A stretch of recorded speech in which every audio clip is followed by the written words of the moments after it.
Ernakulam Chellanam Kannamaly തീരദേശവാസികളുടെ road ഉപരോധത്തിൽ ജില്ലാ ഭരണകൂടത്തിന്റെ ഇടപെടൽ. ഡെപ്യൂട്ടി കളക്ടർ സമരക്കാരെ സന്ദർശിക്കാൻ ഉടനെത്തും. ടെട്രാപോഡ് കടൽ ഭിത്തി ആവശ്യപ്പെട്ടാണ് സമരസമിതിയുടെ നേതൃത്വത്തിൽ റോഡ് ഉപരോധം.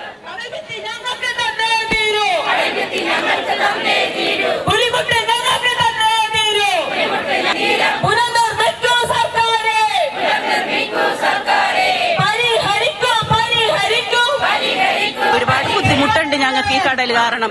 ഞങ്ങൾ ഒരുപാട് പേരെ സംഘടിപ്പിച്ചിട്ടാണെങ്കിലും കുറച്ച് പേരാണെങ്കിലും അതിൽ പങ്കെടുത്ത് ഞങ്ങൾ ജീവിതം ഞങ്ങൾ അങ്ങനെ തന്നെ തീർക്കാൻ തീരുമാനിച്ചിരിക്കുകയാണ്. ഞങ്ങളുടെ മരണം അങ്ങനെയാണെങ്കിൽ അങ്ങനെ. പക്ഷെ ഞങ്ങൾ കടൽ ഭിത്തി വരാതെ ഒരു കാരണമില്ല. ഈ കുറച്ച് കടൽ കയറി കഴിയുമ്പോൾ കുറച്ച് ദിവസം കഴിയുമ്പോൾ ചാക്കും മണ്ണൊക്കെ തന്നിട്ട് ഒരു രക്ഷയില്ല. വണ്ണപ്പം ചുട്ട് കളിക്കണ പോലെ ഇപ്പോൾ കടൽ വന്നു കഴിഞ്ഞാൽ അതുകൊണ്ട് ഞങ്ങൾക്ക് അതിനൊരു പരിഹാരം. ഞങ്ങൾക്ക് പുലിമുട്ട് കടൽ ഭിത്തി എന്തെങ്കിലും വന്ന് ഞങ്ങളെ സംരക്ഷിക്കുക തന്നെ വേണം. ശ്യാം പ്രസാദ് ഉത്തമൻ നമുക്കിപ്പം വിവരങ്ങളുമായി അവിടെ നിന്ന് ചേരുന്നുണ്ട്. ശ്യാം, ഹർത്താലാണ് ഇന്ന് അവിടെയുള്ള സാധാരണക്കാരായ മനുഷ്യർ സമരമുഖത്താണ്. മറ്റൊരു വഴിയുമില്ലാതെയാണ് അവർ ഈ നിരത്തിലിറങ്ങി കുത്തിയിരുന്ന സ്ത്രീകളടക്കം കുട്ടികളടക്കം ഇങ്ങനെ സമരം ചെയ്യുന്നത്. പലതവണയായി പല ഘട്ടങ്ങളിലായി ഓരോ തവണയും ഈ കാലവർഷം വരുമ്പോൾ കടൽക്ഷോഭം വരുമ്പോൾ അവരിങ്ങനെ സമരത്തിന് ഇറങ്ങുന്നു എന്നല്ലാതെ ഒരു മാറ്റവും ഉണ്ടാകുന്നില്ല അവരുടെ ജീവിതങ്ങൾക്ക്.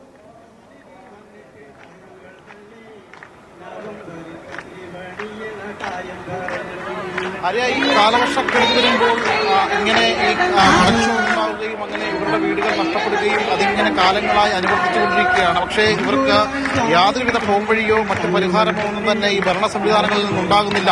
അത് ഈ ആയിരക്കണക്കിന് ദിവസം ഇവരുടെ സമരം പിന്നിടുന്നു. കാരണം ഇതിനു മുമ്പും കഴിഞ്ഞ കാലവർഷ കാലഘട്ടത്തിലടക്കം ഇവർ സമരത്തിലായിരുന്നു. പക്ഷേ ഇത്ര വലിയ ഒരു പ്രക്ഷോഭത്തിലേക്ക് ഇവർ കടന്നിരുന്നില്ല. ഇപ്പോൾ നമുക്കറിയാം ഈ ഫോർട്ട് കൊച്ചി കണ്ണമാലി ഈ റോഡ് ഉപരോധിച്ചുകൊണ്ടാണ് ഇവരുടെ സമരം. അല്ലെങ്കിൽ ഈ റോഡിന് നടുവിൽ ഇവർക്ക് ഉച്ചക്ക് കഴിക്കുവാനുള്ള കപ്പ ഉൾപ്പെടെ ഇവിടെ വേവിക്കുകയാണ്. അതിനൊപ്പം തന്നെ ഈ സമരത്തിനൊപ്പം ഇവർ പാട്ടും അതോടൊപ്പം തന്നെ മുദ്രാവാക്യങ്ങളും വിളികൂടിയാണ് ഈ സമരം ഇപ്പോൾ ഇവർ നിയന്ത്രിച്ചു കൊണ്ടുപോകുന്നത്.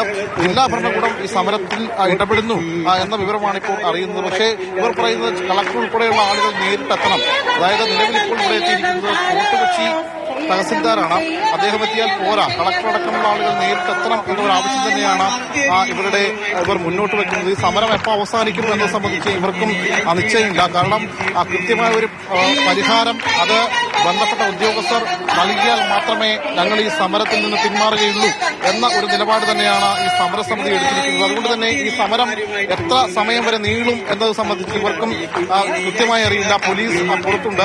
ആദ്യഘട്ടത്തിൽ പോലീസ് ഒരു അനുനയ ശ്രമമൊക്കെ നടത്തിയെങ്കിൽ പോലും ആ അനുനയ ശ്രമത്തിനൊന്നും ഇവർ വഴങ്ങിയിട്ടില്ല. നിലവിൽ ഈ സമരവുമായി ഇവർ മുന്നോട്ട് പോവുകയാണ്. ഇപ്പോൾ ഫോർട്ട് കൊച്ചി തഹസിൽദാർ ഇങ്ങോട്ടേക്ക് എത്തിയിട്ടുണ്ട്.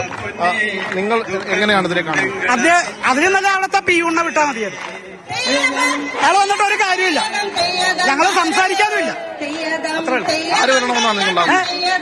ഏറ്റവും കുറഞ്ഞത് മിനിമം കളക്ടറെങ്കിലും പറഞ്ഞു. അതിന്റെ താഴെയുള്ളവരാരും വന്നിട്ട് ഒരു കാര്യമില്ല. ജനപ്രതിനിധികൾക്കാർക്കും വരാൻ പറ്റില്ല. ഇപ്പൊ മന്ത്രി എന്താണ് അവിടെ വല്ല അവര് പോരാൻ പറ്റാത്ത അവസ്ഥയാണ്. നിയമസഭയിൽ ഇങ്ങോട്ട് വന്ന് ഇവിടെ കാര്യങ്ങൾ പറഞ്ഞു വെച്ചും പോയിക്കോട്ടെ, അതൊന്നും വലിയ കാര്യമില്ല. ഞങ്ങള് ഈ തഹസിൽദാരൻ ഡെപ്യൂട്ടി കളക്ടറൊന്നും സംസാരിക്കാൻ പോലും തയ്യാറല്ല. അതായത് നിലവിൽ ഇപ്പോൾ വന്നിരിക്കുന്ന ഉദ്യോഗസ്ഥരുമായിട്ട് സംസാരിക്കാൻ പോലും തയ്യാറല്ല എന്ന നിലപാട് തന്നെയാണ് ഇവിടെയുള്ള ആളുകൾ വ്യക്തമാക്കുന്നത്. നമുക്ക് ഇവിടത്തെ ചേച്ചിമാരോടും മറ്റുമൊക്കെ ചോദിക്കാം. അമ്മേ, നിങ്ങൾ ഈ ഒരു സമരം, അതായത് കാലങ്ങളായിട്ട് നിങ്ങൾ നേരിടുന്നൊരു പ്രശ്നമാണ്, ഈ ഒരു സമരം ഒരു പരിഹാരം കണ്ടിട്ടേ മടങ്ങും? പണ്ടത്തെ കാണാതെ ഞങ്ങൾ പോവില്ല. ഞങ്ങൾ അത്രയും നിരോധനം അനുഭവിച്ചുകൊണ്ടിരിക്കണം. ഓരോ ദിവസവും ഓരോ പാർട്ടിക്കാരും ഓരോ ഇലക്ഷൻ എന്ന് പറഞ്ഞ ആരെങ്കിലും വരുമോന്നല്ലാതെ ആരും ഞങ്ങളുടെ മുറ്റത്ത് പിന്നെ കയറാറില്ല. മുറ്റത്ത് വെള്ളം കയറി കട്ടിൽ വരെ മുങ്ങുമ്പോഴും ആരും വിളിച്ചിട്ട് ഇതേവരെ വന്നിട്ടില്ല. ആരും ഇതേവരെ വന്നിട്ടില്ല. എന്റെ ഭർത്താവിനെ കട്ടിൽ വരെ മുങ്ങിയപ്പോഴും ഞങ്ങൾ എടുത്തുകൊണ്ട് പോയി. പിന്നെ ഒരു 6-ാം തീയതി ഞങ്ങൾ മരിച്ചാണ് വന്നത്. എന്നിട്ട് പോലും ഈ പാർട്ടിക്കാരും ആയിരുന്നില്ല.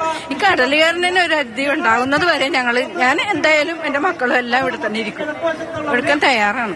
അമ്മയുടെയൊക്കെ എത്ര കാലം മുതലാണ് ഇവിടെ ഇങ്ങനെ ഒരു കടൽ കയറ്റം? ഞാൻ കല്യാണം കഴിച്ച് വന്ന കാലം തുടങ്ങിയേ ഉള്ളൂ. ഇപ്പൊ എന്റെ മക്കളും എന്റെ പേരക്കുട്ടികളും എല്ലാവരും ചോദിച്ചോണ്ടിരിക്കും. അവർക്ക് പേടിയാണ്.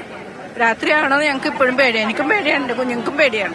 ഈ പ്രാവശ്യത്തെ കടൽക്കയറ്റത്തിൽ വലിയ രീതിയിലുള്ള ബുദ്ധിമുട്ടുണ്ടായിരുന്നു. ഇപ്പൊ കടല് തെല്ലാനത്ത് വരെ വന്നപ്പോഴും ഞങ്ങൾ ഓർത്ത് ഇനി അതിനേക്കാളും ഇതായിട്ട് വരും. അതുപോലെ തന്നെയായിരുന്നു. ഈ ഒരു ചെറിയൊരു കടൽക്കയറ്റം വന്നിട്ട് പോലും ആ ഭാഗത്തില്ലാത്ത കടൽക്കയറ്റം ഞങ്ങളുടെ ഭാഗത്തുണ്ടായിരുന്നു. ഞങ്ങളുടെ മുറ്റത്ത് വരെ, പെരയുടെ അകത്ത് വരെ വെള്ളം കയറും. ആ ചെറിയ ഒരു പഴമുണ്ട്. അതേപോലെ അന്ന് മഴയും കൂടി ഉണ്ടായെന്ന് വെച്ചെങ്കിൽ ഞങ്ങൾ അവിടെ നിന്ന് പോകേണ്ടി വരും. ആ കടൽ അങ്ങനെ ഇറങ്ങി പോയത് കൊണ്ട് മാത്രം ഞങ്ങൾ അന്ന് പോയില്ല, അല്ലെങ്കിൽ ഞങ്ങൾ പോകേണ്ടി വരും. അത്രയ്ക്കും വെള്ളം കയറി. ഞങ്ങള് എല്ലാ വർഷവും ഇത് തന്നെയല്ലേ, ആരും ഞങ്ങളുടെ ഒന്നും അന്വേഷിക്കാറില്ല, നോക്കാറില്ല. വരൂല, ഹോട്ടല് വരും.